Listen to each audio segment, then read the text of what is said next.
بسم اللہ الرحمن الرحیم، السلام علیکم ناظرین۔ اس بات پر کئی بار مشاہدہ کیا گیا کہ کوا پرندوں میں ایک ایسا پرندہ ہے جو ہر وقت ڈرا ہوا سا رہتا ہے، لیکن ہم نے کبھی یہ نہیں سوچا کہ یہ ہمیشہ ڈرا سا کیوں رہتا ہے اور اس کے پیچھے آخر وجہ کیا ہے۔ آج کی ویڈیو میں ہم اس بات کا خلاصہ کریں گے کہ آخر اس پرندے کے ساتھ ایسا کیوں ہے اور یہ ڈر کی کیفیت کوے کے ساتھ ہی کیوں ہے۔ کوے کی ہر وقت ڈرے رہنے کی حقیقت براہ راست طوفان نوح اور حضرت نوح علیہ السلام سے وابستہ ہے۔ ناظرین، حضرت نوح علیہ السلام کی کشتی طوفان کے تھپیڑوں میں 6 ماہ تک چکر لگاتی رہی، یہاں تک کہ روایات میں آتا ہے یہ کشتی خانہ کعبہ کے پاس سے گزری اور خانہ کعبہ کا 7 بار چکر بھی لگایا،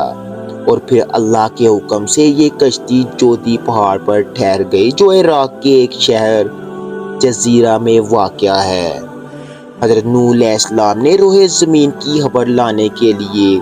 کسی کو بھیجنے کا ارادہ فرمایا تو سب سے پہلے مرغی نے اپنا ارادہ پیش کیا کہ میں جا کر زمین کی خبر لاؤں گی۔ حضرت نوح علیہ السلام نے مرغی کو پکڑ کر اس کے بازوؤں پر مہر لگائی اور کہا کہ تو کبھی بھی لمبی اڑان نہ اڑ سکے گی اور میری امت تجھ سے فائدہ اٹھائے گی۔ اس کے بعد حضرت نوح علیہ السلام نے زمین کی خبر لانے کے لیے ایک کوے کو بھیجا تو کوا ایک مردار دیکھ کر اس پر جا گرا اور واپس نہیں آیا، تو حضرت نوح علیہ السلام نے کوے پر لعنت فرما دی اور بد دعا دی کہ وہ ہمیشہ کے لیے خوف میں مبتلا رہے گا۔ چنانچہ کوے کو ہل و حرم میں کہیں بھی پناہ نہیں ہے، اور یہی وجہ ہے کہ حضرت نوح علیہ السلام کی بد دعا کی وجہ سے